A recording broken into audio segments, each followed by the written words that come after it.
안녕하십니까. 네. 자, 복음서에 나온 예수님의 말씀을 생각해 보고 있습니다.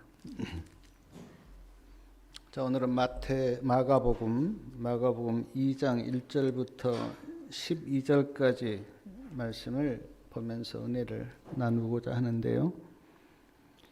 먼저 좀 내용을 좀 살펴보면 마가복음 2장 1절에 수일 후에 예수께서 다시 가버나움에 들어가시니 집에 계신 소문이 들린지라. 자, 예수님께서 이제 가버나움에 들어가서 한 집에 계셨는데 예수님이 집에 계신다는 소문이 들렸습니다. 근데 그 집이 누구의 집인가? 시대 소망에 보니까 베드로의 집이었습니다. 예수님께서 베드로의 집에 들어가신 것이에요. 예수님이 베드로의 집에 계신다고 하는 소문을 듣고 2절에 보니까 2절 말씀 우리 다 같이 한번 읽겠습니다. 많은 사람이 모여서 문 앞에라도 용신할 수 없게 되었는데 예수께서 저희에게 도를 말씀하시더니. 자, 많은 사람이 모였습니다. 문 앞에라도 용신할 수 없게 되었다 그랬는데 용신이라는 제가 그 뜻을 좀 찾아보니까 비좁아서 몸을 움직일 수 없는 상태. 그러니까 사람이 꽉 찬 겁니다. 자, 베드로의 집에 사람들이 이렇게 꽉 차 있는데 예수님께서 그 많은 사람들에게 뭘 말씀하셨는가? 예수께서 저희에게 도를 말씀하시더니, 도를 말씀하셨어요. 자, 이 도는 하늘로 가는 길이라고 우리가 말할 수도 있고요. 구원의 길, 또 하나님의 말씀, 진리, 이제 그렇게 말할 수가 있는데, 예수님께서 베드로의 집에 모인 많은 사람들에게 어떻게 도를 말씀하셨는지는 성경에 나와 있지 않습니다. 제가 설교를 쓰면서 예수님이 그들에게 어떻게 도를 말씀하셨을까 참 궁금했는데, 참 아쉽게도 성경에 그 도에 대한 말씀은 나와 있지 않아요. 그러나 제가 여기서 한 가지 깨닫는 게 예수님께서 사람들에게 도를 말씀하셨듯이 우리도 만나는 사람들에게 도를 말할 수 있는 그런 사람이 됐으면 좋겠다 하는 생각을 했습니다. 그냥 세상 이야기하기보다는 하늘 가는 길에 대해서, 도에 대해서 우리가 서로 말씀을 나눈다면 얼마나 좋을까 하는 생각을 해보았어요. 근데 예수님께서 도를 말씀하시는 중에 이제 한 일이 일어났는데 그 일에 대해서 마가복음 2장 3절과 4절에 나와 있는데 3절과 4절 말씀 같이 한번 읽겠습니다. 사람들이 한 중풍병자를 네 사람에게 메워 가지고 예수께로 올세 무리를 인하여 예수께 데려갈 수 없으므로 그 계신 곳에 지붕을 뜯어 구멍을 내고 중풍병자의 누운 상을 달아내리니. 자, 사람들이요, 이제 중풍병자는 움직이지 못합니다. 그래서 중풍병자가 누워 있는 침상채 메고 네 사람이 예수님께 왔어요. 근데 사람들이 지금 꽉 차 있으니까 침상채 메고 앞으로 갈 수가 없습니다. 예수님 앞에 갈 수가 없어요. 사람들이 너무 많아서요. 제가 여기서 이렇게 말씀을 묵상하면서 깨닫는 게 뭐냐면 우리가 예수님께 가려고 하면 사탄이 방해를 하고 어떤 장애물을 놓는다고 하는 거예요. 아마 우리 성도님들도 여러 번 그런 경험을 하실지 모르는데 저도 신앙 생활을 이렇게 쭉 돌아보면 내가 영적으로 어떤 일을 하려고 할 때, 그리고 기도하고 작정할 때 그때마다 꼭 사탄이 방해했던 기억이 나요. 그리고 안식일을 거룩하게 지키려고 하면 또 금요일 날 어떤 일이 일어나기도 하고요. 제가 옛날에 들었던 이야기가 생각이 나는데, 저희 사촌 누님이 예수님을 믿으려고 이제 교회를 나가기 시작했습니다. 근데 그때 남편이 아파서 교회를 못 가는 거예요. 그 누님이 이제 상당한 시간이 지났을 때 고백하기를, 내가 예수님을 잘 믿어보려고 하니까 그렇게 사탄이 방해했다고. 그때 남편을 아프게 해서 내가 예수님을 믿지 못하도록 그렇게 방해했다고 하는 그 말을 한 적이 있는데, 한 영혼이 예수님께 나가려고 하면 사탄이 방해를 해요. 장애물을 놓습니다. 근데 오늘 말씀해 보니까 사람들이 많아서 예수님 앞에 나갈 수가 없자 지붕을 뜯었어요. 어떻게 지붕을 뜯었는지 제가 잘 모르겠는데, 제가 어떤 책에 보니까 뭐 중동 지방이나 팔레스틴 그쪽 지방에는 지붕을 쉽게 뜯을 수가 있대요. 주로 이제 판자로 그렇게 집을 지었기 때문에 판자 하나 이렇게 뜯어내면 뭐 된다고 하는 그 글을 내가 읽은 적이 있는데, 뭐 우리나라 같으면 뭐 이렇게 할 수 없죠. 근데 그쪽 지방은 지붕을 뜯을 수가 있나 봐요. 그래서 지붕을 뜯었습니다. 그러나 사랑하는 여러분, 사람들이 많아서 예수님 앞에 갈 수가 없는데, 보통 사람 같았으면 거기에서 포기하고 돌아가든지 그렇게 할 건데, 지붕에 올라가서 지붕을 뜯어서 중풍병자를 예수님 앞에 내려놓는 것은 쉬운 일 아닙니다. 쉬운 일 아니에요. 그런데 사랑하는 여러분, 왜 이렇게까지 했을까요?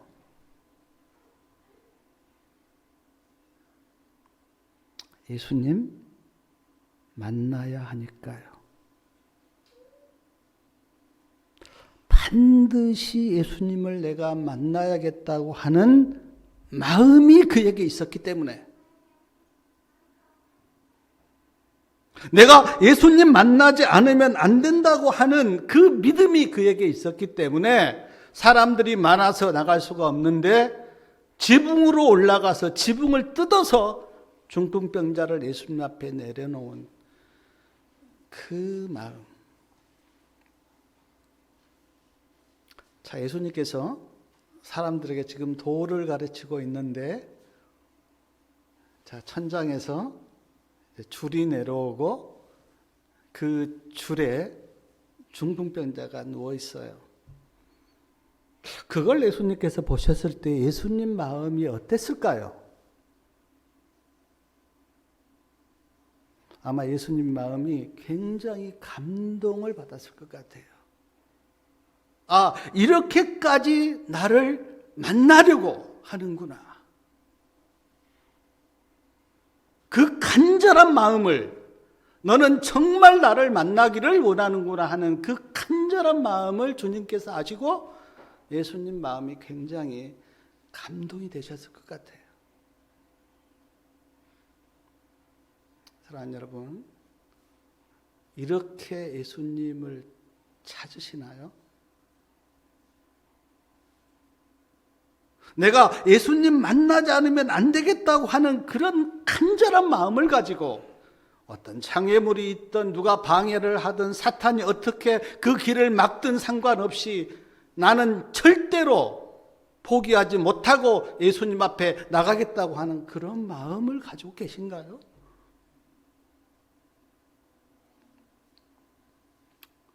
제가 신앙을 하면서 뭐 이런 사람을 봤습니다.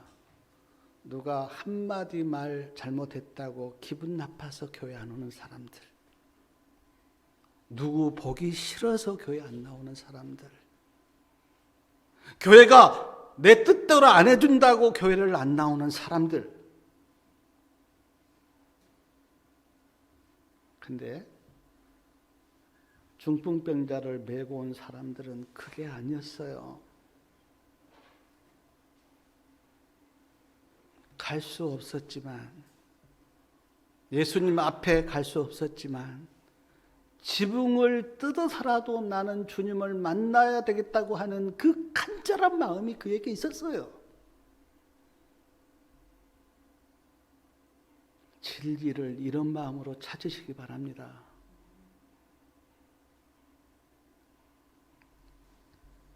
지붕을 뜯고 예수님 앞에 나온 중풍병자에게 예수님께서 어떤 말씀을 하셨는지 마가복음 2장 5절 말씀 우리 다 같이 한번 읽겠습니다.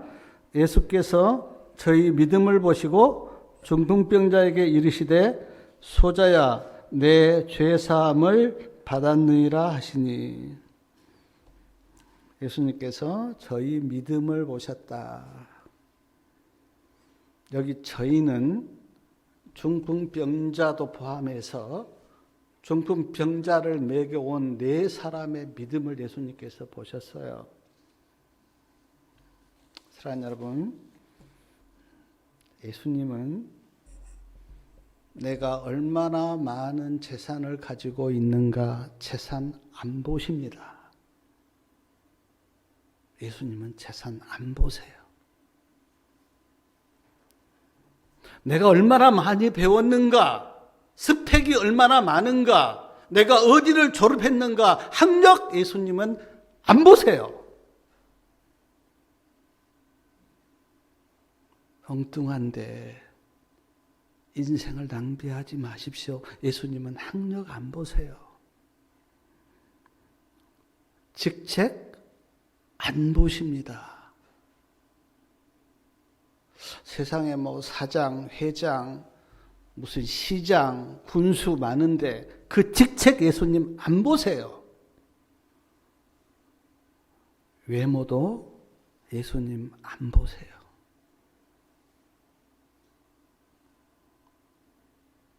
너무 외모에 신경 쓰지 마세요. 제가 보니까 아무리 신경 써도 나이 드시면 다 주름 생기고 늙어요. 예수님이 보시는 것이 있는데 믿음을 보세요. 예수님께서 저희 믿음을 보셨다. 그러므로 예수님 잘 믿으시기 바랍니다. 믿음을 보세요, 예수님은.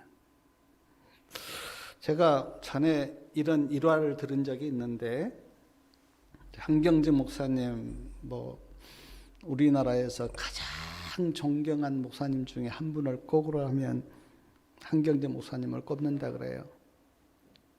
이제 한경재 목사님이 그 종교계의 노벨상이라고 하는 템플된 상을 세계적으로 받았습니다. 근데 한경재 목사님이 이제 영락교회를 개척하셔서 교회를 크게 일으켰잖아요. 한경재 목사님이 이제 연세가 많아서 돌아가시려고 할 때 많은 목사님들이 한 목사님을 찾아가서 목사님 어떻게 하면 그렇게 목회를 잘할 수 있는지 우리에게 한 말씀 해 주십시오라고 여쭙는데, 그때 한경재 목사님이 했던 한마디가 뭐냐면, 예수 잘 믿으십시오. 예수 잘 믿으십시오. 목사님들에게. 목사도 예수 잘 믿어야 돼요. 예수님 잘 믿으면 모든 것이 하나님의 뜻대로 됩니다.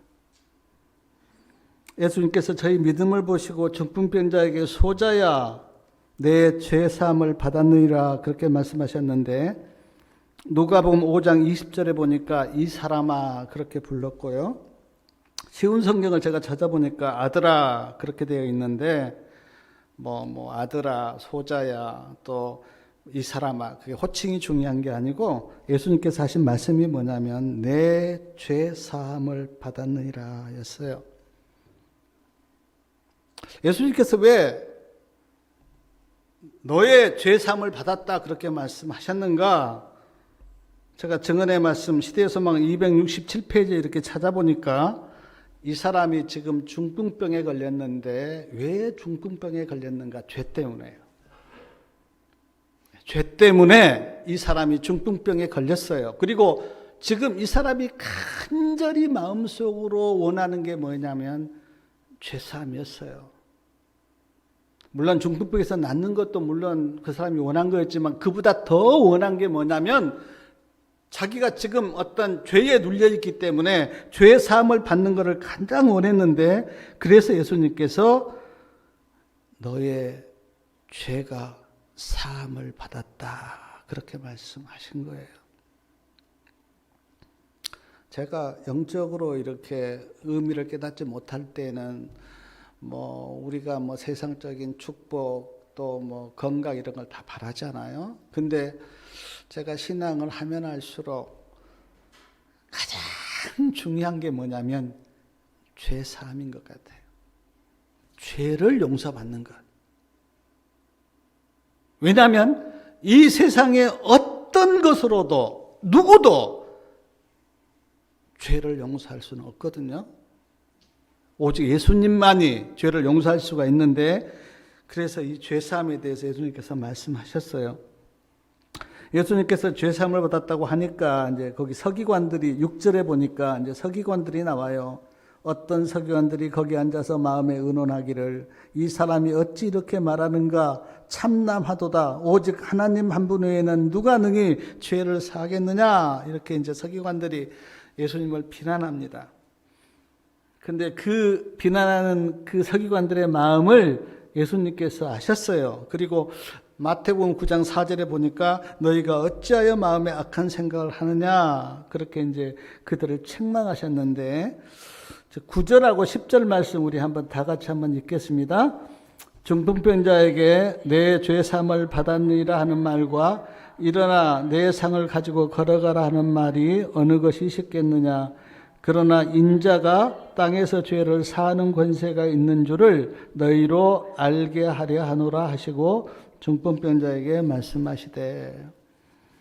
사랑하는 여러분, 자, 하나님 한 분 외에는 죄를 사할 수 없다. 7절에 그렇게 서기관들이 이야기했어요. 맞습니다. 하나님 아니고는 누구도 죄를 사할 수가 없어요. 근데 지금 예수님께서 죄 사함을 말씀하신 이유는 예수님이 누구이심을 지금 이야기하는 거예요. 하나님이심을 예수님께서 지금 이야기하고 있어요.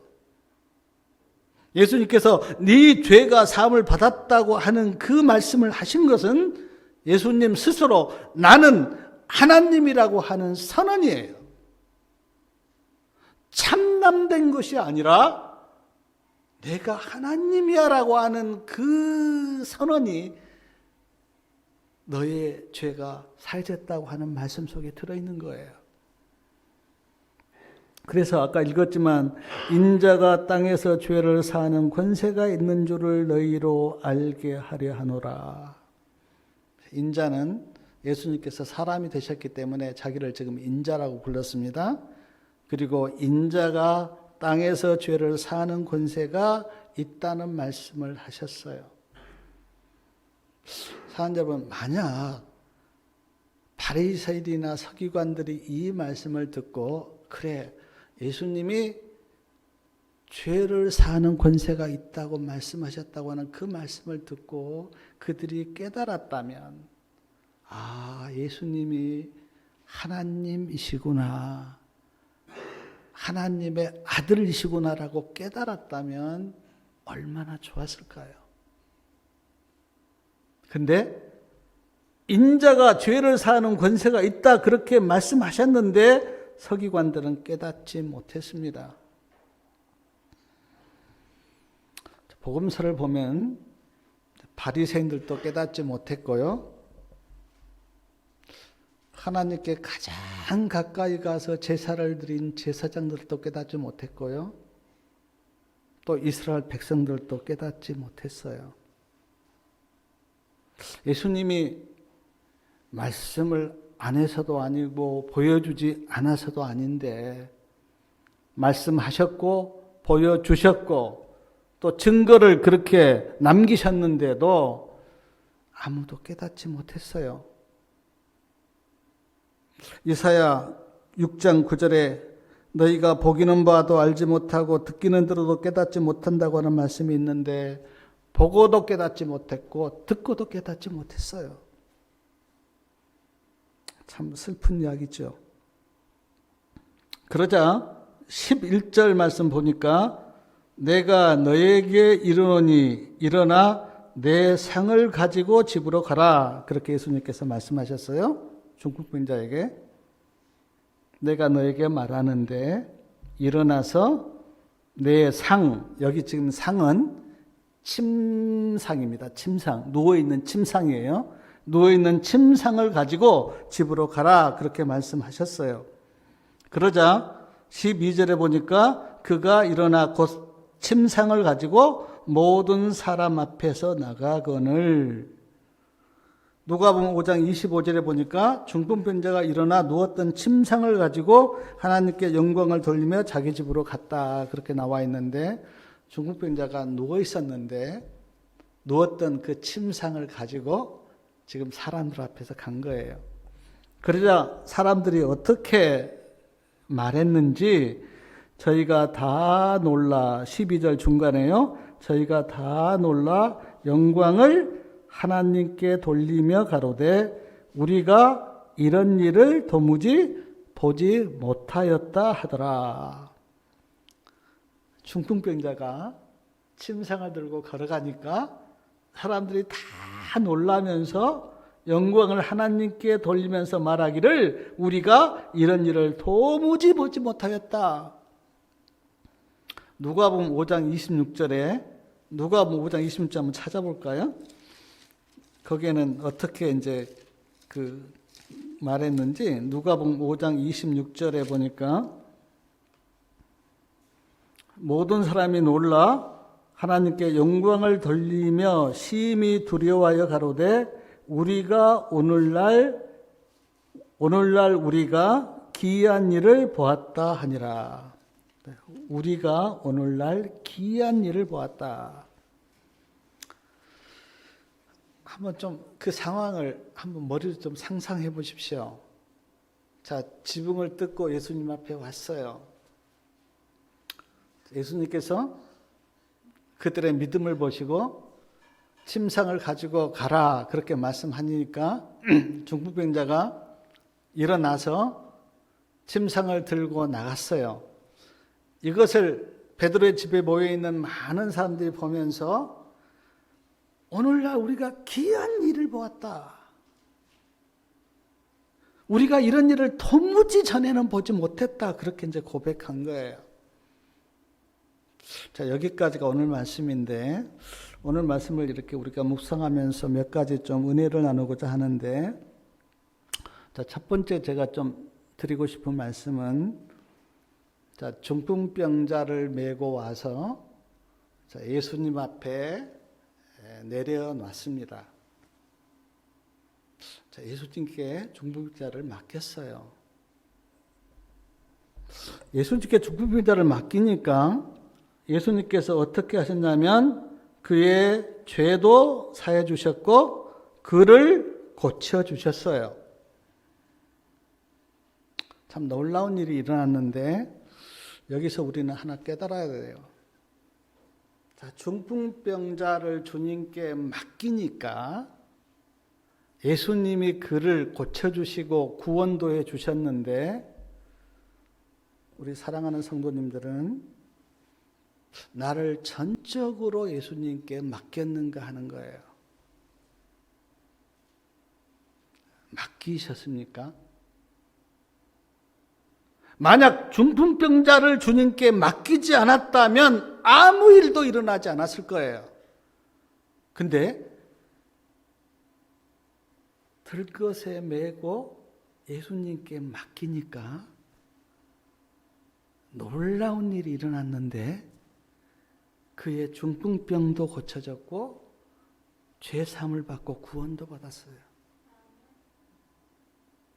근데 성도님들은 예수님 앞에 나와서 나를 전적으로 주님께 드리면서 나를 주님께 맡겼는가 하는 거예요. 맡겼습니까? 중풍병자를 예수님께 맡겼듯이 우리 성도님들도 내 인생이나 내 마음이나 내 모든 계획을 예수님께 맡겼습니까? 성경에는 분명히 예수님 앞에 나오면 안식이 있고 평강이 있다고 성경에는 이야기합니다. 근데 오늘 우리는 예수님 앞에 나왔는데 안식을 누리지 못하고 평강을 누리지 못하고 마음이 불안하고 염려와 걱정이 많아요. 왜 그렇습니까? 왜 그렇습니까? 안 믿는 세상 사람하고 별 차이가 없이 염려하고 걱정하고 마음에 안식이 없는데 왜 그렇습니까? 안 맡겼어요. 예수님께 나를 맡기고 그러면 주님이 주신 안식과 평강이 나에게 찾아오는데 안 맡기고 내 길을 가니까 안식과 평강이 없죠. 마음이 불안하고요. 세상사를 볼 때는 교회도 나가고 기도도 하고 성경도 보고 예수님의 이름도 부르는데 안 맡기고 내 인생을 내가 지고 가니까 마음의 안식과 평강이 없죠. 마음의 안식과 평강이 없으니까 짜증도 나고 화도 나고 누가 조금만 건드려도 성질을 부리고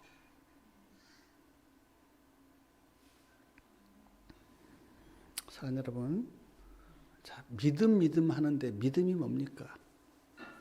예수님께서 그들을 보고 저희 믿음을 봤다 그랬는데 믿음이 뭐냐고요?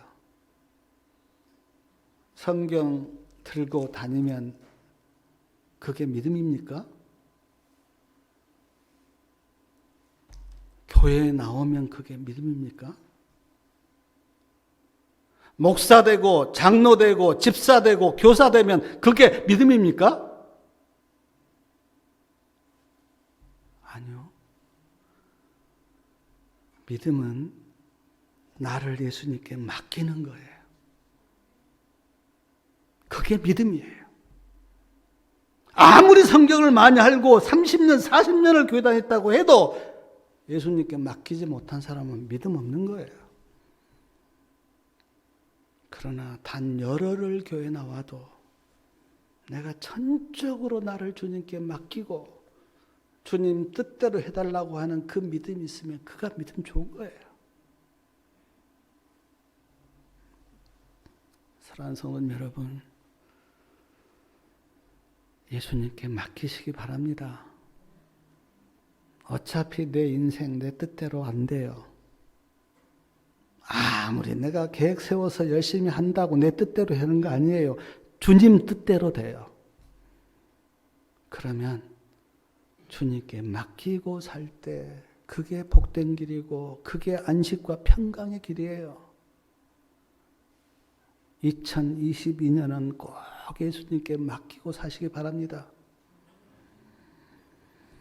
또 하나, 예수님께서 중풍병자에게 주님 앞에 나온 중풍병자에게 이제 하신 말씀이 아까 우리가 읽었지만 일어나 내 침상을 가지고 걸어가라. 그렇게 말씀하셨어요. 일어나 내 침상을 가지고 걸어가라라고 하는 이 말씀을 우리 성도님들은 어떻게 듣습니까? 자, 지금 누워 있어요. 침상에 누워 있어요. 근데 예수님께서 그에게 하신 말씀이 일어나서 걸어가라 그렇게 말씀하셨는데 이 말씀을 어떻게 듣습니까? 저는 말씀을 이렇게 묵상하면서 제 마음속에 들렸던 이 음성이 어떻게 들렸냐면 너 이제 중풍병에서 나았으니까 누워있지 말고 이제는 중풍병자가 아니야. 나았으니까 누워있지 말고 일어나서 새로운 삶을 살아라. 죄 사함 받고 구원받았으니까 일어나 이제는 믿음의 길을 따라서 가라. 이제까지는 중풍병자로 살았지만 일어나서 이제 예수님 안에서 감사하고 사랑하면서 살아라. 이 말은 이제 너는 과거의 중풍병자가 아니야. 예수님 안에서 고침받고 구원받은 새로운 하나님의 백성이기 때문에 이제는 믿음의 길을 가라고 하는 그 음성으로 저에게는 들렸어요. 그런데 제가 그 말씀을 이렇게 찾아보니까 실제로 이 사람이 어떻게 그 삶이 바뀌었는가 하면요. 자, 전에는 중풍병자로서 침상에 누워서 뭐 늘 원망하고 불평하고 그렇게 살았겠죠. 그런데 이 사람이 침상을 메고 걸어가면서 하나님을 찬양한 거예요. 삶이 180도 달라진 거예요. 증언해 보니까 그가 한 걸음 한 걸음을 뛰면서 하나님을 찬미하였다. 전에는 불평하는 삶이었는데 이제는 달라진 거예요. 집에 가서는 온 가족이 하나님께 감사의 기도를 드렸다. 중풍병자도 그렇고 가족들도 다 그의 생애를 예수님께 바쳤다. 얼마나 생애가 달라졌습니까? 그것이 곧 일어나라. 그리고 예수님 안에서 이제 새로운 길을 가라. 예수님의 이 말씀 때문에. 사랑하는 여러분, 우리 성도들도 저도 모태교인 아닙니다. 저도 고등학교 때 교회를 처음 나가기 시작해서 예수님을 만났어요. 자, 우리 성도들도 언제는 세상 사람이었어요. 근데 예수님 앞에 와서 예수님을 만나 구원받고 이제 그 이후의 삶을 사는데 달라졌습니까? 오늘 이 중풍병자는 분명한 생애가 달랐어요. 전에는 원망하고 침상에 누워있는 그런 인생이었지만 그러나 예수님 만나서 구원받고는 찬양하고 주님께 영광을 돌리고 그의 생애를 주님께 드렸던 완전한 새로운 생애를 살게 되었는데 우리는 어떻습니까? 그냥 똑같은 거 아니에요? 예수님 만나기 전이나 예수님 만난 후나 차이가 없는 거 아니에요?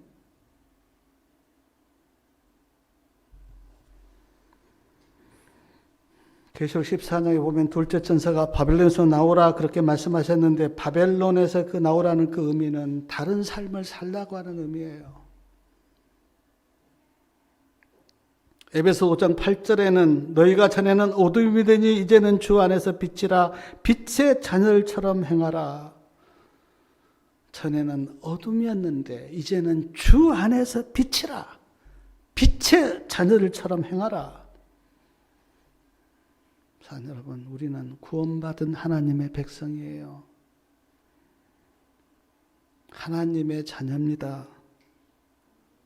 하나님의 백성답게 하나님의 자녀답게 사시기 바랍니다. 또 하나 제가 오늘 말씀을 이렇게 묵상하면서 깨달았던 게 뭐냐면, 자, 죄를 사하시고 중풍병을 고치신 예수님이 누구신가 하는 것을 제가 묵상해 봤는데, 시대소망 269페이지에 이런 말씀이 있습니다.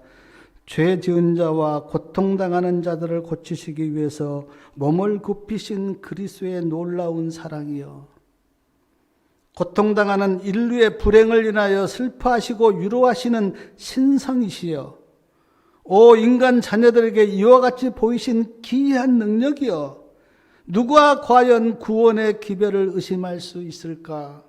누가 과연 긍휼이 많으신 구속주의 자비를 경시할 수 있을까? 그리스도의 놀라운 사랑이여,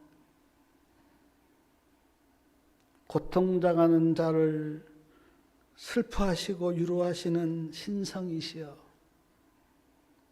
그리고 그의 기이한 능력이여, 누가 과연 구원의 기별을 의심할 수 있을까? 사랑하는 여러분, 중풍병자를 고치시고 죄를 사하시는 이 구원의 기별을 누가 의심할 수 있겠습니까? 침상에 누워왔던 그가 일어나서 침상을 들고 걸어가는 그것을 보면서 누가 긍휼이 많으신 예수님의 그 놀라운 구원을 의심할 수 있겠어요? 저나 우리 성도님들이나 오늘 말씀을 통해서 봤어요. 그 구원이 어떤 것인가 봤어요. 그 사랑이 어떤 사랑인가 우리가 봤어요. 그러므로 의심하지 말기 바랍니다. 아무도 내가 하나님 안 계셔 그런다고 하나님이 안 계신 게 아니고, 예수님이 구원자가 아니야 그렇게 외친다고 예수님이 구원자가 아닌 게 아니고, 아무리 외치고 우리가 아무리 부인해도 하나님은 계시고 예수님은 우리의 구주십니다. 아무리 외쳐도. 니체가 신은 죽었다 그렇게 외쳤어요.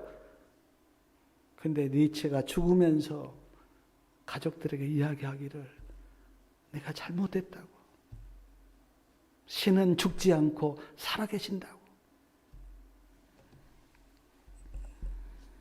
사랑하는 여러분, 내 죄가 사함을 받았다고 말씀하신 그 예수님이 누구신지 알면 죄 사함을 받고 구원을 얻을 것입니다. 일어나 내 자리를 들고 가라고 말씀하신 그 예수님이 누구인지를 알면 새로운 삶을 살 것입니다. 중풍병을 고치신 예수님이 누구인지 알면 나를 예수님께 맡길 것이고, 중풍병자를 사랑하신 예수님이 누구인지 알면 예수님을 찬양하고 노래할 것입니다. 그러므로 사랑하는 여러분, 중풍병자가 예수님께 나아갔듯이 성도님들도 예수님께 나아가시기 바라고, 중풍병자가 자신을 예수님께 맡겼듯이 우리도 예수님께 주님을 맡겨야 하고, 중풍병자가 죄사함을 받았듯이 우리도 죄사함을 받아야 하고, 중풍병자가 침상에서 일어나 새로운 삶을 살았듯이 우리도 새로운 피조물로서 새로운 삶을 살아야 하고, 중풍병자가 예수님을 찬양하였듯이 우리도 예수님을 찬양하셔야 합니다.